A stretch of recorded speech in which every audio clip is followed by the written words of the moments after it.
केतन और सिया की कहानी में सबसे डरावना सच ये नहीं है कि केतन को सिया ने पहाड़ी से धक्का देकर मार दिया। सबसे डरावना सच ये है कि अगर केतन 18 जून को बच भी जाता तो भी ये औरत उसे जिंदा नहीं छोड़ती, ये उसे 20 जून को मार डालती। केतन और सिया की कहानी का सबसे डरावना सच भरोसे का टूटना नहीं है। एक 20 साल की लड़की का अपने होने वाले मंगेतर को, जिसका गुनाह सिर्फ इतना था कि वो बेपनाह मोहब्बत करने लगा था, उसे एक बार नहीं, 2 बार नहीं, 3 बार मारने का फैसला करना है। केतन और सिया की कहानी फिलहाल इंटरनेट पर छाई हुई है, हर कोई धिक्कार रहा है। लोग कह रहे हैं कि अरे हरामखोर, तुझे शादी नहीं करनी थी, तू मर जाती, खुद पहाड़ से कूद जाती, आग लगा लेती, जहर खा लेती, घर से भाग जाती, किसी और मां के लाल को मारने की जरूरत क्या थी। लेकिन अगर आप में से अभी भी कुछ ऐसे मासूम लोग हैं जिन्हें लग रहा है कि 20 साल की लड़की के ऊपर एक प्रेशर बना और उसने आवेश में आकर एक मासूम से लड़के को मार दिया, तो आप बहुत मासूम हैं, क्योंकि आपको यह जानकर हैरानी होगी कि सिया ने केतन को मारने का फैसला किसी झगड़े में नहीं किया था, किसी लड़ाई में नहीं किया था, किसी गुस्से में नहीं किया था। यह फैसला उसने तब किया जब पहाड़ी किनारे केतन चुपचाप बैठा था। तारीख थी 31 मई। केतन प्यार में डूबा हुआ, अपनी पसंदीदा औरत से शादी करने के ख्वाब देखता हुआ एक लड़का खाई के किनारे बैठकर अपने आने वाले कल के सपने देख रहा था। 31 तारीख को उसी के बगल में खड़ी सिया के मन में तब पहली बार ख्याल आया कि अगर ये यहां से गिर जाए तो उसके मां बाप उसकी इस लड़के से शादी नहीं करा पाएंगे, उस पर इल्जाम नहीं आएगा और वो अपने मनपसंद लड़के से शादी कर सकती है। 31 तारीख को उसने सोचा था। दूसरी बार 14 जून को उसने धक्का दे दिया। लेकिन तब शायद केतन की किस्मत उसे धोखा देना नहीं चाह रही थी। केतन बाल बाल झाड़ियों को पकड़कर बच गया। कोई और होता तो सांसें भर आती, आत्मा फूट जाती, पर सिया ने आंख नहीं झपकाई। केतन जिंदा लौटकर वापस आया तो उसने रोने का नाटक किया, उसे गले लगाया, कहा बाबू सांप आ गया था इसलिए तुम्हें धक्का लग गया, और सब कुछ ऐसे संभाला जैसे मानो उसने ही उसकी जान बचाई। केतन के परिवार वाले कहते हैं कि 14 जून को आने के बाद बेटे ने कहा कि तुम्हारी होने वाली बहू ने जिंदगी बचाई है, और इसी भरोसे में आई वो 18 जून की तारीख जब केतन नहीं बचा। लेकिन सबसे डरावना सच कि अगर 18 जून को केतन बच भी जाता तो हो सकता है कि शायद 20 जून को हम और आप खबर पढ़ रहे होते कि एक सड़क हादसे में 600 करोड़ के एक व्यापारी के बेटे की मौत हो गई शादी से कुछ महीने पहले। 20 साल की सिया ने केतन की मौत को तय कर लिया था, बस तरीका बदलना था। खाई, खाई नहीं तो पहाड़, पहाड़ नहीं तो सड़क, धक्का नहीं तो एक्सीडेंट।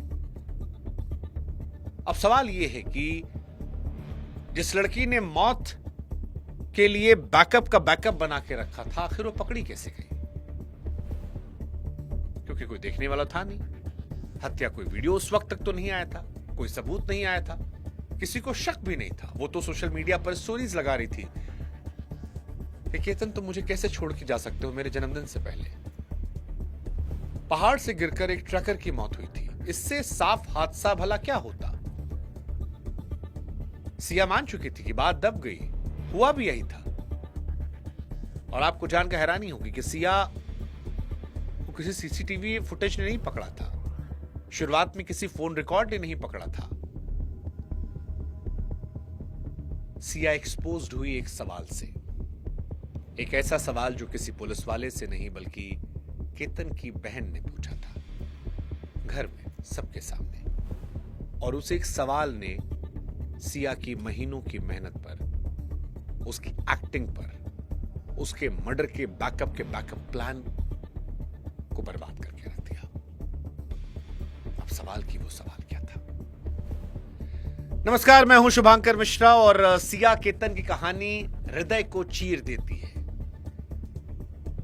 क्योंकि जेंजी की जो बहुएं हैं, जेंजी की जो बीवियां हैं, उनकी बढ़ती हुई घटनाएं मर्द समाज में डर पैदा करती हैं। हालांकि ये मर्द औरत समाज की कहानी नहीं है, क्योंकि हजारों औरतों के साथ भी रोज रेप होता है, गलत होता है।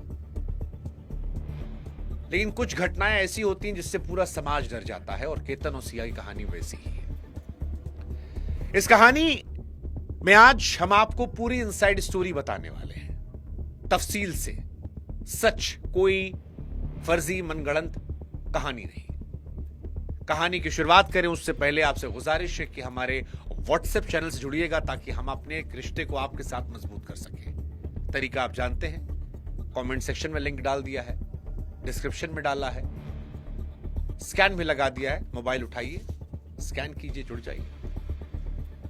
अब इस कहानी और वो सवाल को समझने से पहले आपको केतन को समझना पड़ेगा। आप में से कुछ लोग जानते होंगे, कुछ नहीं जानते होंगे, लेकिन हम आपको विस्तार से समझाते हैं। केतन कौन था? केतन अग्रवाल, उम्र 26 साल, पुणे का रहने वाला। पिता विशाल अग्रवाल, पुणे के बड़े प्रॉपर्टी कारोबारी, सक्सेस ग्रुप के डायरेक्टर। पुणे के रियल एस्टेट में उनका बड़ा नाम है। केतन भी पीछे नहीं था, कंपनी में डायरेक्टर, मार्केटिंग हेड। उसने सिम्बियोसिस यूनिवर्सिटी से बीबीए किया, फिर अमेरिका के मशहूर पैप्सन कॉलेज से बिजनेस की पढ़ाई की। पढ़ा लिखा, होनहार, परिवार से जुड़ा हुआ, पहाड़ चढ़ने का शौकीन, एक ऐसा लड़का जिसकी जिंदगी में सब कुछ था। दूसरी तरफ सिया, एक बड़े ड्राई फ्रूट्स कारोबारी की बेटी। दोनों परिवार 35 सालों से एक दूसरे को जानते थे। इतनी पुरानी पहचान की शादी तय करने में किसी को पल भर भी शक नहीं हुआ। 11 फरवरी को दोनों की धूमधाम से सगाई हुई। तय हुआ कि नवंबर में राजस्थान के एक पैलेस में शादी की जाएगी। रिपोर्ट कहती है करीब 17 करोड़ रुपए में पैलेस बुक किया गया। मेहमानों को लाने के लिए 2 चार्टर प्लेन बुक किए गए। ऊपर से देखिए तो किसी फिल्म जैसी कहानी थी, सपने जैसी कहानी थी।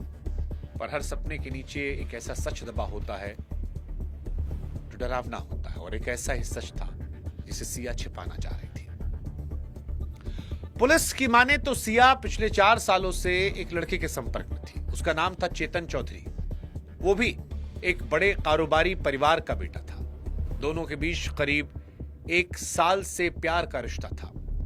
यानी जिस वक्त मंगेतर केतन 17 करोड़ की शादी के सपने बुन रहा था, फूल लेकर सिया का दिल जीतने की कोशिश कर रहा था, ठीक उसी वक्त प्रेमी चेतन के साथ सिया की एक दूसरी जिंदगी चल रही थी, और केतन को इसकी भनक नहीं थी। और इसका सबूत आज भी आया है। 18 तारीख को केतन का मर्डर हुआ है। 17 तारीख को सिया इस लड़के के साथ एक रेस्टोरेंट में दिखाई पड़ती है, जहां शायद वो दोनों प्लानिंग कर रहे हैं। कई लोग सोशल मीडिया पर लिख रहे थे कि सिया की कहानी यह साबित करती है कि महिलाएं जो होती हैं वो पैसों के पीछे नहीं भागती हैं। नहीं भागती होंगी, कम से कम वो तो नहीं भागती होंगी जो अमीर होंगी। क्योंकि अगर आपको यह लगता है कि केतन के पास 600 करोड़ की प्रॉपर्टी थी और उसके पिता एक रियल एस्टेट बिजनेसमैन थे, वो उस कंपनी में मार्केटिंग हेड था, डायरेक्टर था, तो जो सिया ने उसके कत्ल की साजिश 14 जून, 18 जून और उसके बाद 20 जून को बैकअप प्लान के तौर पर तैयार कर रखी थी, वो भी एक बड़े बिजनेसमैन की बेटी है। हाँ, ड्राई फ्रूट कंपनी के ओनर हैं, रईस आदमी हैं सिया के पिताजी। और जिस लड़के से वो प्यार करती थी, वो चौधरी, वो भी एक बिजनेसमैन का बेटा है।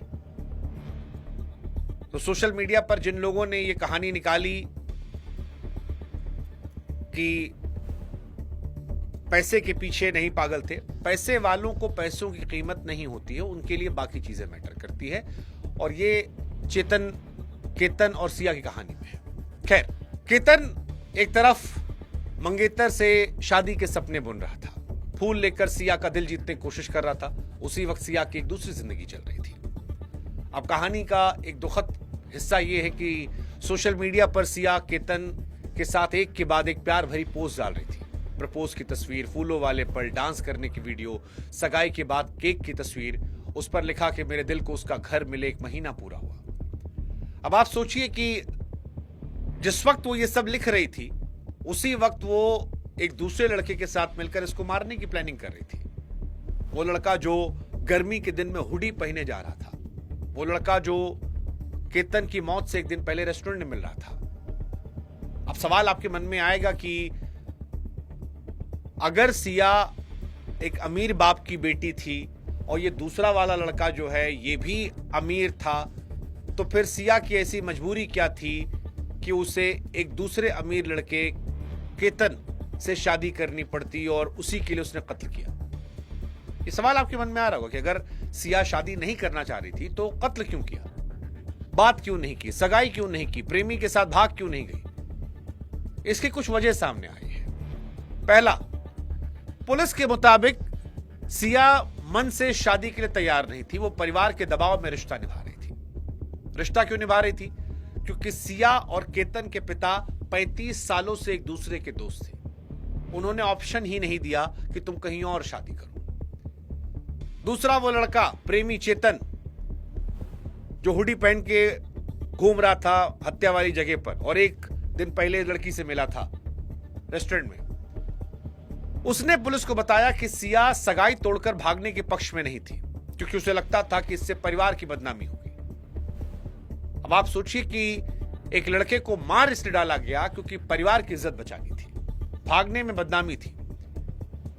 इसलिए जब पहाड़ी पर बैठी थी वो, तो उसने पहाड़ी पर बैठ के सोचा कि अगर ये मर जाए, गिर जाए खुद से, तो ना हम बदनाम होंगे, ना परिवार की इज्जत जाएगी, ना हमको अगले वाले से शादी करने से कोई मना करेगा। सिया ने केतन को इसलिए मार दिया क्योंकि उसकी नजर में एक इंसान की जान अपने परिवार की बदनामी सस्ती थी, और इस सोच में चेतन भी शामिल था, क्योंकि वो प्यार में पगलाया हुआ था। उसे लग रहा था सिया हमेशा के लिए दूर जा रही है, उसे खोने का डर था, इसलिए उसने सिया को रोका नहीं, साथ देने को तैयार हुए कि नेचुरल डेथ दिखा देंगे। अब सवाल है कि इस साजिश की शुरुआत कैसे हुई, कैसे सिया ने चेतन के साथ मिलकर केतन को मारा। तो देखिए, सगाई होने के बाद केतन सिया के प्यार में पड़ने लगा। वो अपनी फियांसे को अक्सर घुमाने ले जाता, क्योंकि उसे ट्रैकिंग का जुनून था, इसलिए वो लोगढ़ किले ले गया था, जमीन से 3000 फीट से भी ऊंचा, ऊपर पहुंचने में करीब 1 घंटा। और यहीं पे रिपोर्ट बताती है कि 31 मई को जब दोनों सबसे ऊपर चोटी पर थे, तब सिया के मन में पहली बार वो ख्याल आया कि अगर इसको नीचे धक्का दे दें तो किसी को शक भी नहीं होगा, मौत भी हो जाएगी और लगेगा एक हादसा था। और ये यहीं से प्लानिंग शुरू हुई। 4 जून को उसने फिर जिद की कि उसे लोगढ़ जाना है। इस बार केतन के घर वालों ने मना कर दिया। फिर 6 जून को केतन, उसकी बहन, एक दोस्त और सिया को बाली घूमने जाना था। टिकट बुक थे, सब फ्लाइट पकड़ने के लिए, लेकिन सिया को केतन के साथ नहीं जाना था। सिया ने पहले ही चुपके से केतन का पासपोर्ट अपने पास रख लिया था। रास्ते में रेस्टोरेंट पर गाड़ी रुकवाई, वॉशरूम गई और केतन के पासपोर्ट के टुकड़े टुकड़े करके फ्लश में बहा दिए। अब एयरपोर्ट पर क्योंकि पासपोर्ट नहीं मिला, इसलिए ट्रिप कैंसिल हो गई। किसी को अंदाजा भी नहीं हुआ कि वो भी एक सोची समझी साजिश थी। फिर हत्या से करीब 4-5 दिन पहले सिया ने केतन से कहा कि उसे किला पसंद है, ले चलो।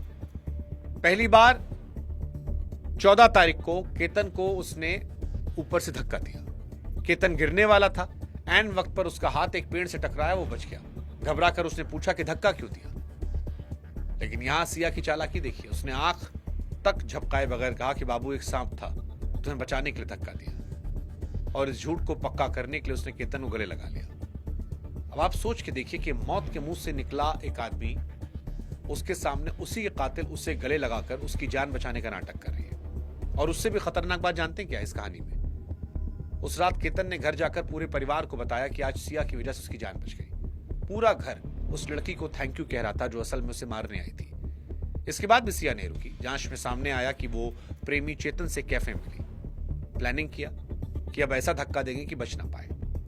दोनों ने उस जगह की रेकी की जहां से धक्का देना था, और अब सिर्फ ये सिया की साजिश नहीं थी। फिर आती है 18 जून। 18 जून की चाल बड़ी बेरहम थी। 19 जून को सिया का जन्मदिन था। केतन ने उसके लिए महाबलेश्वर में एक शानदार रिजॉर्ट में जश्न की तैयारियां की। अब आप सोचिए कि जिस लड़की ने केतन को मारने की प्लानिंग की थी, उसके लिए केतन एक शानदार बर्थडे प्लान कर रहा था। लेकिन उससे ठीक पहले सिया ने कहा कि शादी से पहले फोटोशूट के लिए लोगढ़ के लिए चलते हैं। तो आप सोचो कितनी बेरहम लड़की है। एक ऐसी शादी जो होनी ही नहीं थी, उसका बहाना बनाकर उसकी मौत की तरफ उसे ले गई। और ये लड़का बिना कुछ सोचे समझे जाने खुशी खुशी तैयार हो गया। इस बार वो अकेली नहीं गई, पीछे पीछे चेतन भी गया। जून के महीने में चिलचिलाती गर्मी में ऊपर से किले की कठिन चढ़ाई, सर से पांव तक हुडी में आदमी, चेहरा छिपाए, पसीने में डूबा, फिर भी हुडी नहीं उतारा क्योंकि वो नहीं चाहता था कोई कैमरा उसे पकड़े। वो हुडी वाला आदमी चेतन था जो व्हाट्सएप पर पल पल जुड़ा था, इशारा कर रहा था। फिर वो लम्हा आया, एक पहाड़ी पर देखा गया और पहाड़ी पर यह तय हुआ कि यहीं छोड़ा जाएगा इसे। केतन रुककर नीचे देख रहा था। पीछे से 2 हाथ बढ़े, एक तेज धक्का। इस बार कोई पेड़ नहीं था, कोई मौका नहीं था। केतन सैकड़ों फीट नीचे गिरा, सब कुछ शांत। और सिया ने बड़े आराम से अपने आंसू तैयार किए। अब सवाल है, शक कैसे हुआ, पता कैसे चला? वो जो सवाल हमने शुरू में पूछा था। केतन की मौत एक हादसा बनकर सबके सामने थी। परिवार गम में डूबा था, सिया रो रही थी, सब कुछ नॉर्मल लग रहा था। सोशल मीडिया पर पोस्ट डाला गया तो मेरे जन्मदिन से पहले कैसे छोड़ के जा सकते हो? यहीं पर एक सवाल आया जिसने सब बदला। 21 जून को सिया केतन ने घर पहुंची। सब गम में थे। केतन की बहन के मन में खटक रहा था कि बार बार वो उसके लिए जाता था, कैसे गिर गया? केतन की बहन ने सिया सवाल पूछा, केतन गिरा कैसे था? सोचे कितना आसान सवाल है। ये सवाल अगर आपसे पूछा जाए तो आप पलक झपकते जवाब दे सकते, मगर सिया अटक गई, चेहरा उतर गया, लड़खड़ाने लगी, इधर उधर की बात करने लगी। जिस बहन ने कुछ दिन पहले सिया को शुक्रिया कहा था कि उसने भाई की जान बचाई, उसी बहन को अब लगने लगा कि शायद वही उसके भाई के कातिल है।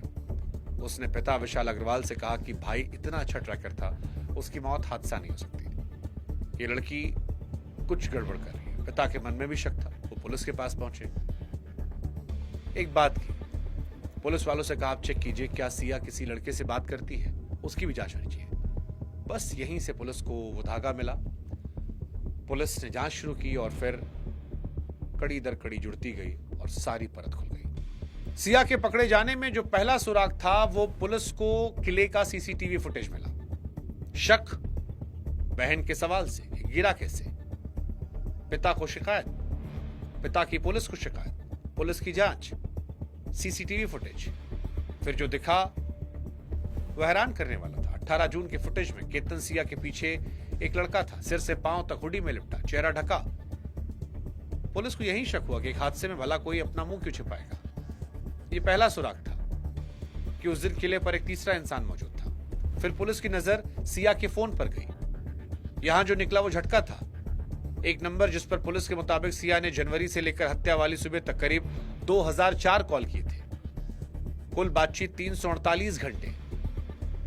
और यह नंबर निकला हुडी वाले का, चेतन का, वही प्रेमी। अब हुडी वाले की तस्वीर साफ होने लगी।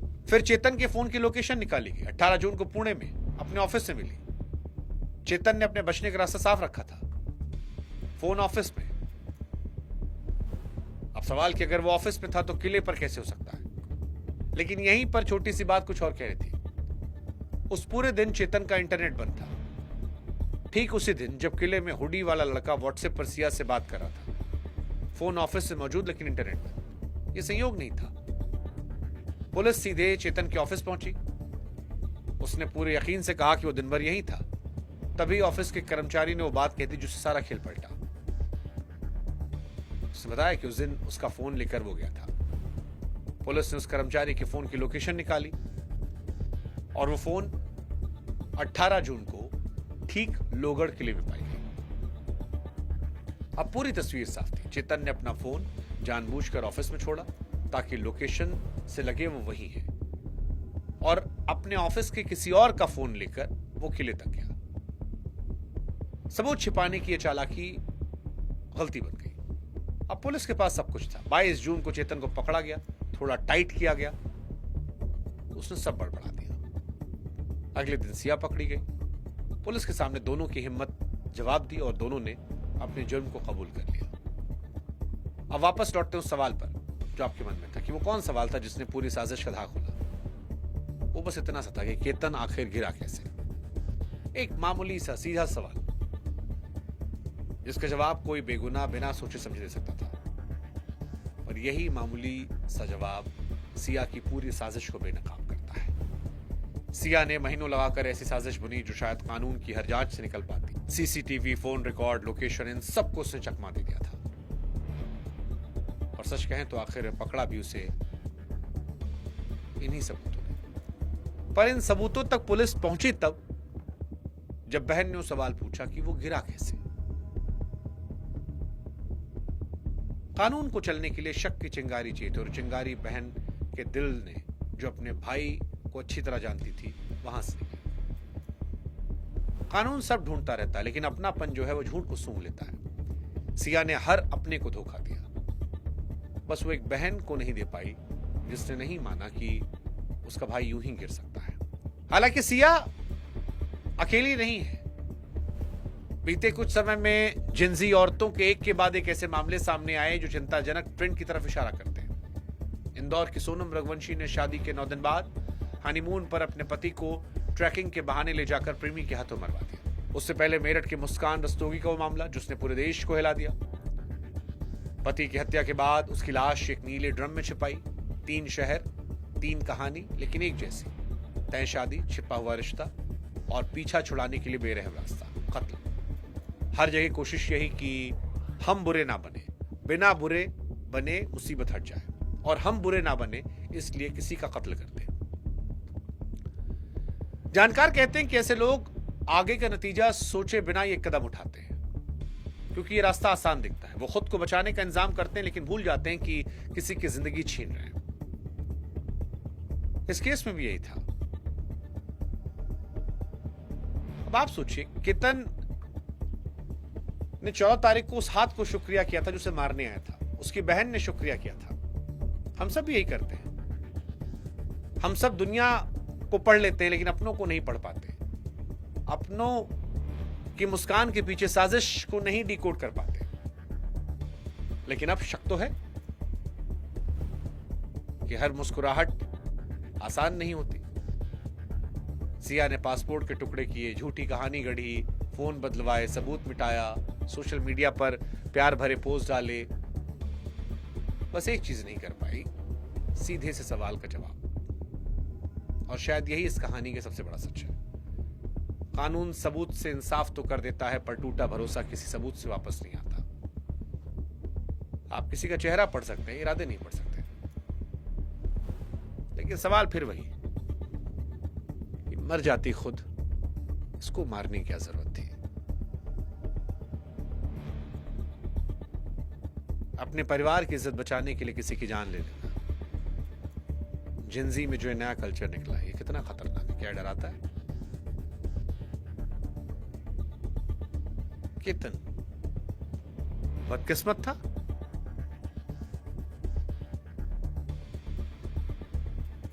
या निश्चल प्यार उसकी मौत की वजह बना? कमेंट सेक्शन आपका इंतजार कर रहा है।